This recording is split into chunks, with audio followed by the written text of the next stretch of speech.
Hey everybody, it's Mike coming to you from Vaught RV here in Fort Worth, Texas. Thanks for joining me today. I have behind me a Jayco Jay Flight 242 BHS. That is a bunkhouse, and the S stands for a slide. Sometimes it's hard to figure out the nomenclature for Jayco RVs in any manufacturer. A lot of people will look at that and say, well, it's 24 feet long. It's actually 29 feet long, about 5,500 pounds dry weight. So not a huge trailer, but you can sleep 7 folks in here comfortably, so the whole family can sleep in comfort without breaking the bank and without having to have a huge tow vehicle. So let's have a look on the outside first before we go inside. For the last couple of years, Jayco's been putting magnet catches in all their baggage doors, which is really handy, and it's an upgrade from the little plastic things that used to break all the time. We have full pass-through storage that goes all the way through to the other side. So long bag chairs and fishing poles and all those kinds of camping supplies can go in here. You always see these things hanging around in the storage compartments. I sometimes talk about them and sometimes I don't. One of them is to run your jacks down. The other one is for the tongue jack. In case you were to run out of battery or something were to happen with the motor and the tongue jack, you can raise it and lower it manually. My favorite thing to do is to take a cordless drill with a 3/4 inch driver and zip these down. Now remember, the very last thing you're going to do, these are not leveling jacks. These are stabilizing jacks only. They're not really load bearing. They're just there to stabilize the unit so there's not a lot of transfer of motion when you're walking around on the inside. We have a full video on how to level your trailer, and if you haven't checked that out, go to the RV Quick Tips with Mike playlist on our YouTube channel and you can see that. You're gonna level it first, side to side, front to back with the tongue jack, chock the wheels, and the last thing you're gonna do is drop these down, okay? Got 2 propane bottles up here. These are the same ones that are on your gas grill on your back porch right now. The beauty of that is you can pop these off, take them down to the quick sack or a big box store, swap them out even on a Sunday if you run out of propane and bring them back. So easy to exchange those. Electric tongue jack, like I mentioned, it is lighted and it's fully powered, so this makes hooking and unhooking a breeze and leveling front to back a breeze. Right behind here is your battery tray. You can put 2 Group 27 deep cycle marine type batteries back here, and we'll install a new fresh battery for you and fill the propane for you before you take delivery. I like this diamond plating up here. This is the part of a trailer that gets beat up the most from stones and things getting kicked up from your vehicle. That does a nice job of protecting that portion of the front of the trailer. Here's the opposite side of our pass-through storage. It goes all the way through to the other side. Now we have one slide out in this, and that one slide out really transforms the inside of this. If you're looking for a unit without a slide, then you're probably going to gravitate toward the 264 BH, which is similar to this, but without a slide. In the family of Jayco bunkhouses, you've got about 8 choices of slides, no slides, and varying lengths. Again, we're about 5,500 pounds here and sleeping about 7 folks, and we'll look at that on the inside in just a minute. But this slide really gives you a lot more elbow room on the inside. Now on all of the SLX 8s, which this is, you'll have an outdoor shower, hot and cold. Big fan of this for a lot of reasons. You're at the beach, sand all over your legs and feet. Before you drag all that sand inside, come out here, wash that off. Maybe you've gone on a hike through tick-infested forests, give yourself a bath out here, or the pet just rolled in something really, really nasty. Here's the perfect place to give them a bath, and they can shake till their heart's content instead of having to do it somewhere else. So, big fan of these outdoor showers. Your main city water connection is right here. So best practice is put a water pressure regulator on right here. Once you put your water connection, now you have plumbed water on the inside of the coach.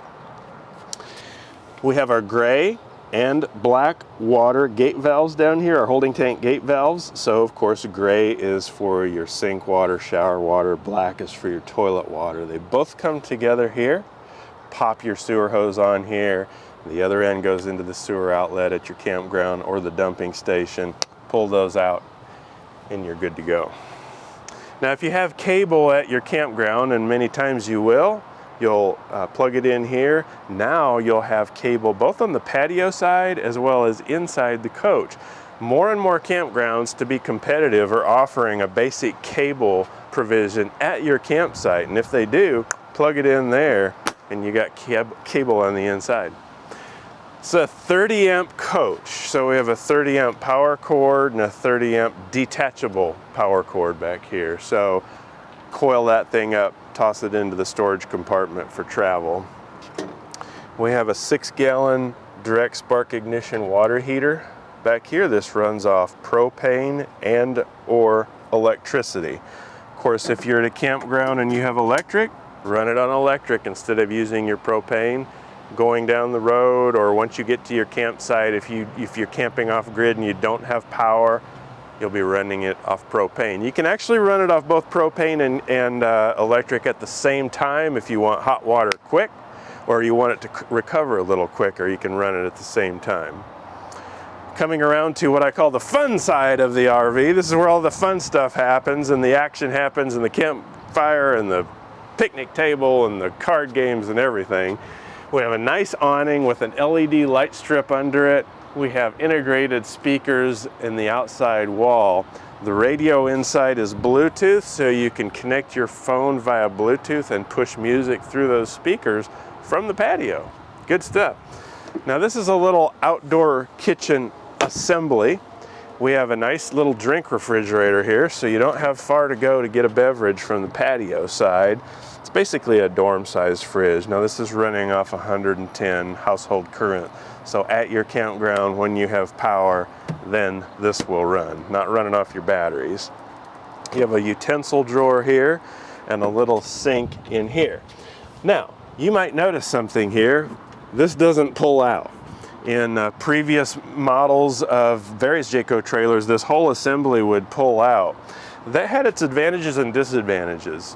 Just to name a few, disadvantages, sometimes those tracks would get out of sync or something would get misaligned and it would be very difficult to push it in. Also, you're always pulling the plumbing fixtures out with it, your plumbing lines, your water lines in and out, as well as your drain line. And after repeated cycles of that, could sometimes cause problems. On the flip side, we don't have that worry here, but it's not quite as convenient for me, a tall guy, to get in here and wash my hands. So I can come up here and have a handy spot to wash my hands, actually wash a few dishes from the campsite here. Now, I'd like to know what you think about it. Is it worth the trade-off? You don't have the headache or worry about this plumbing ever failing, really, because it's stationary. It's not quite as convenient, though. I'd love to hear what you think. If you drop a comment below, I promise Jayco's watching these videos. So let me know if you like it, because it's more trouble-free. Let me know if you think, hey, no, I'd rather have it pulling out. It's more handy. I'd like to hear that too. Right here we've got our furnace vent on the outside. Don't really need to know anything about it other than that's what it is. And I would recommend covering these with mud dauber screens or bug screens to keep mud daubers from going in there and taking up housekeeping. It's inexpensive insurance to keep that from happening. It's your potable water fill. This is a gravity fill, so I recommend just putting a few gallons in here for the trip so you can wash your hands, flush the toilet. No need to fill that up, otherwise you're hauling weight that you otherwise don't need to. Unless you're going camping off-grid with no water supply, there's no reason to fill that up and keep it full.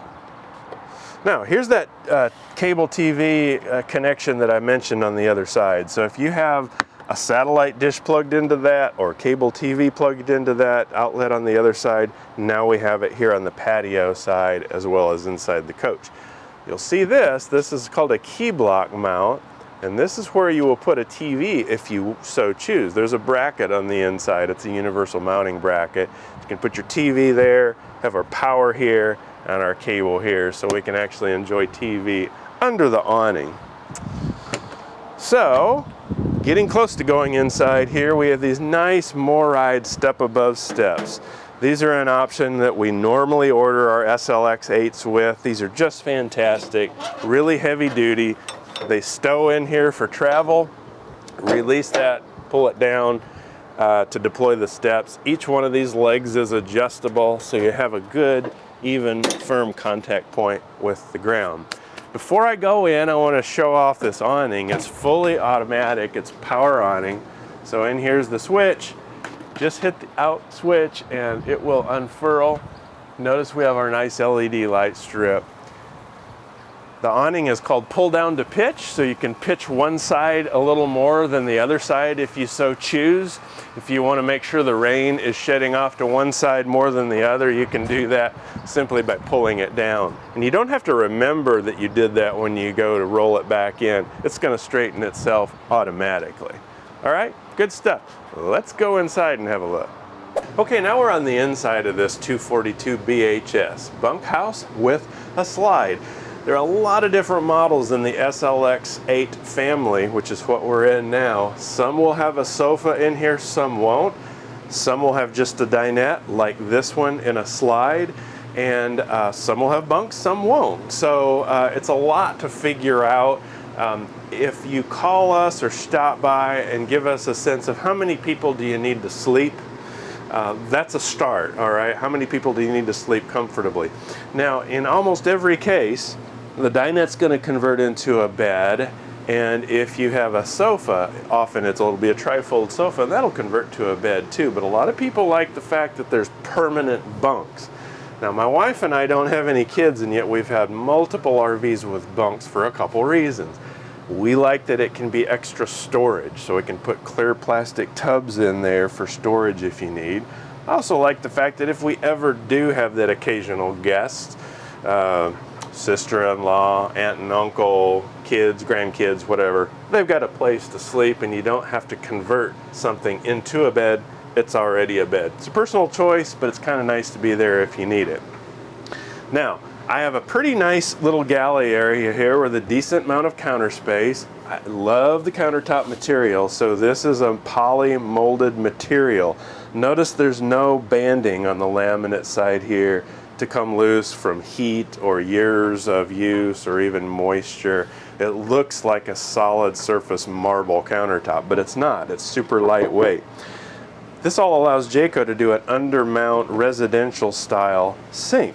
So I like that. Really classy. It's easy to keep it clean and wipe off the countertop without that little edge lip that you get when you do an inset sink. I'm a fan of that.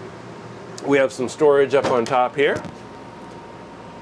Jayco's cabinet build is always worth mentioning. It'll always be solid maple door fronts and drawer fronts. So this is not particle board with tape on it. This is solid maple, okay?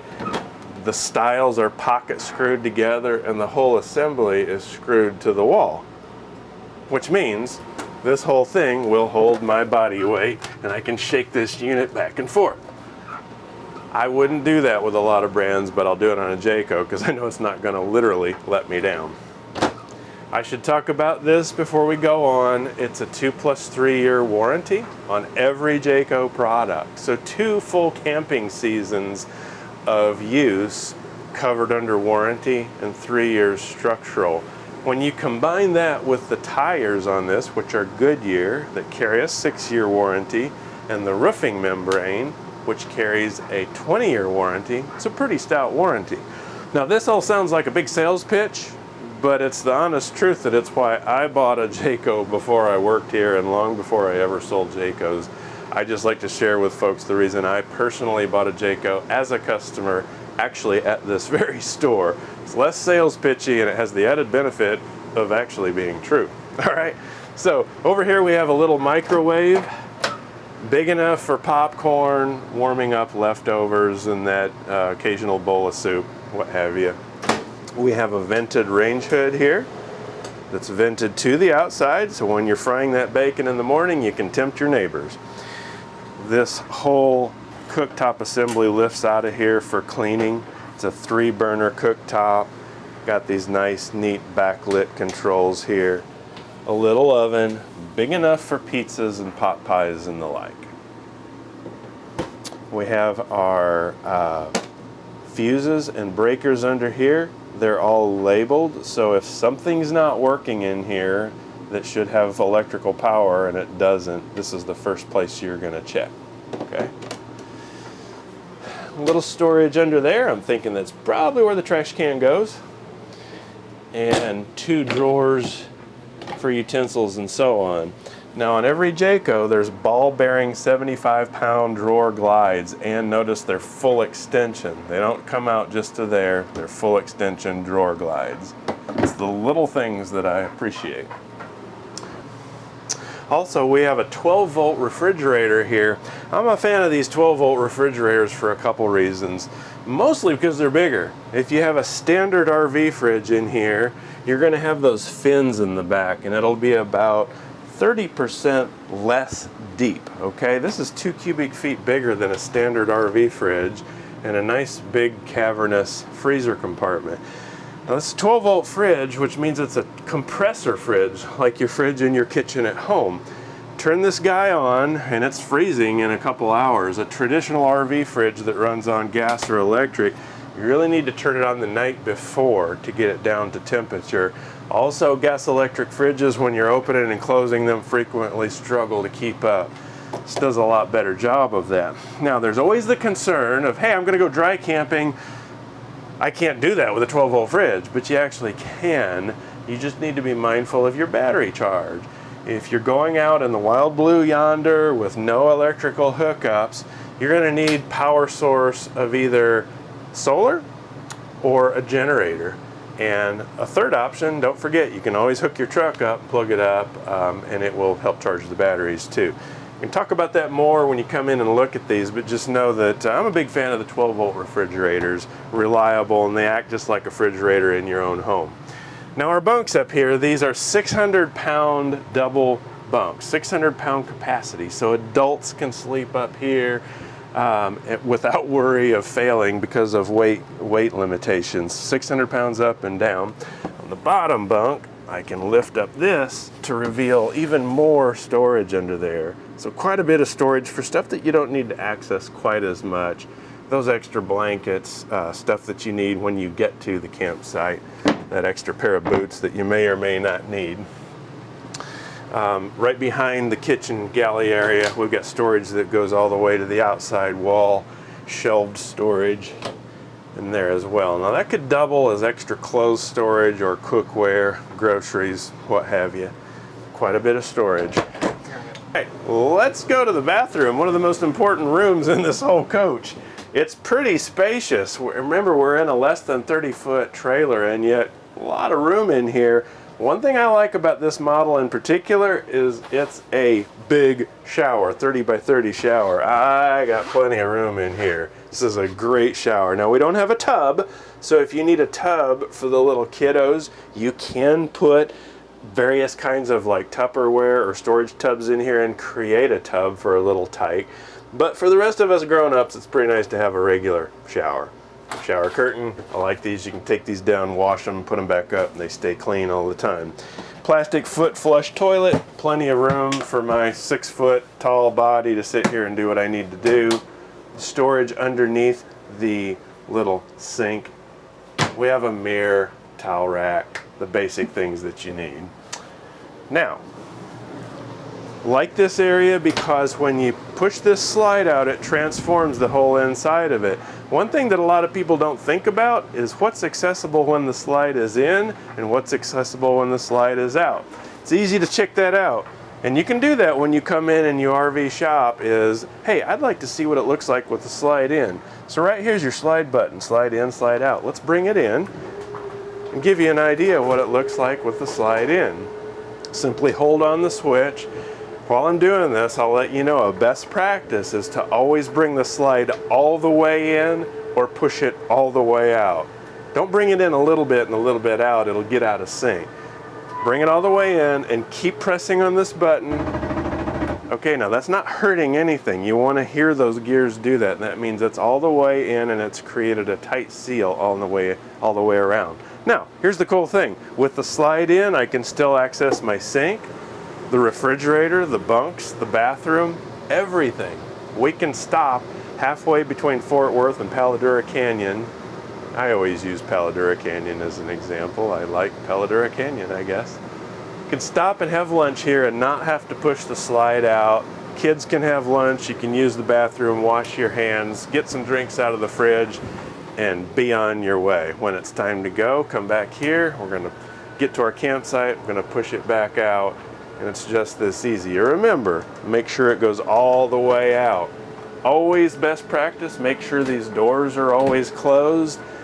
If you have curtains on either side, sometimes you'll have privacy curtains on different models, make sure they're out of the way. Boom, and now we've just transformed the inside. Here's our entertainment center, if you will. Here's the radio I referenced earlier that you can sync up via Bluetooth in your phone. I can push music to the speakers in here or out on the patio. There's auxiliary settings. Of course I have AM, FM, and slow down, Mike, slow down. And USB ports, so nice little radio assembly. You would put a TV in here that you would provide, and I'm really okay with that because on the other SLX models that come with a TV, it's an okay TV. If you put one in here, you can go to Black Friday event and get a smart TV, a really nice TV of your choosing, and put it in here, and then be able to stream content from your phone by Wi-Fi. Smoked glass inserts over the top, so we have a little bit of storage up top. And a little bit of storage down here too. Now, if it were me, and I was the designer at Jayco, and I'm clearly not saying that she doesn't do a great job. Stacy Stewart does a fantastic job. A lot of people say, I wish women would design these things. Well, Stacy Stewart is a woman and she does camp. She's an RVer. So kudos to you, Stacy. I'm thinking there ought to be a shelf in here. So when I buy this, one of the first things I'm gonna do is put at least one shelf in here, have more room for, heck, I can put my cans of tomato soup and extra shoes and whatever in there. That's just me. Do you think that's a good idea? Let me know. All right, into the bedroom we go. Now these are sliding doors, so they don't take up room. Instead of hinging to the out, they're just sliding doors. Now over here is where your TV would go in the bedroom if you want to add a TV. This is that universal mount I was telling you about. Simply release it right here and lift it up, and you can carry your TV out to the porch and mount it on the key block mount out there that looks just like this. Right here's your power and your coax cable, so obviously undo those connections and take it out there, hook it up, bring it back in, pop it at an angle like that. This is a universal bracket that'll fit on pretty much any TV that you buy. This unit, like all of Jayco trailers, are wired for solar. It's solar prep. If you want to add solar, you can do that. This is where your charge controller would go. If that hole is cut out, that'll reveal the wiring that's going up there so that you can install solar on this unit. I've got room on this side to hang shirts. There's room on this side over here, shelved storage. So not a ton of storage in this unit, but enough for those weekend getaways. If I lift up this bed, it's on gas struts, which is nice. It lifts this up and keeps it up so that I can access items under here. Again, maybe things that you don't need quite as often, extra blankets and linens and so on. Notice this is plywood right here. It's not particle board or OSB, it's plywood. Jayco's a plywood-based builder, which is significant. Plywood is more expensive, it's stronger. Another thing that you may not realize is that plywood doesn't off-gas like particle board or OSB. A lot of RVs, you step up into them and you just get hit with this kind of chemical smell, and what that may be is OSB or particle board. Plywood doesn't do that as much. So there's plywood under the bed decks, plywood under the floor, and there's plywood up in the roof structure, which allows Jayco to have a 4,500 pound roof rating. You can walk on a Jayco roof safely. They can put more insulation up there, but at the end of the day, I like it because it's stronger. If a tree limb were to fall on this, you might call State Farm, but not 911, okay? I'm all for strength. I like that. So again, we're in the 242 BHS bunkhouse with a slide, 5,500 pounds plus a little bit on weight, less than 30 feet long. So really, truly, just about any half-ton pickup truck on the planet will safely and comfortably tow this. If you're not sure, give us a call. We'll get you hooked up with one of our great towable sales guys and be happy to help you. And remember, my motto here is that I always think that shopping for an RV should be just as fun as using one. Unfortunately, it's not at most places, I would say, as a customer, speaking from point of view of the customer. So come on out. You can roam our lot, everything's open, have fun. We're available to help you if you need us. If you'd rather walk around on your own, I'm okay with that too. But we want to make sure we give you the information you need to make an informed decision so you end up buying your second RV first. And hey, if you feel like it, and I hope you do, will you click like and subscribe below? That way you'll be the first to know the next time we post videos just like this one. Again, my name's Mike. Thanks for joining me. I'll see you next time. Thanks for watching our video. If you have any questions or any suggestions on content you'd like to see, leave a comment below. If you enjoyed the video, be sure to like and subscribe. Thanks again from VOD RV.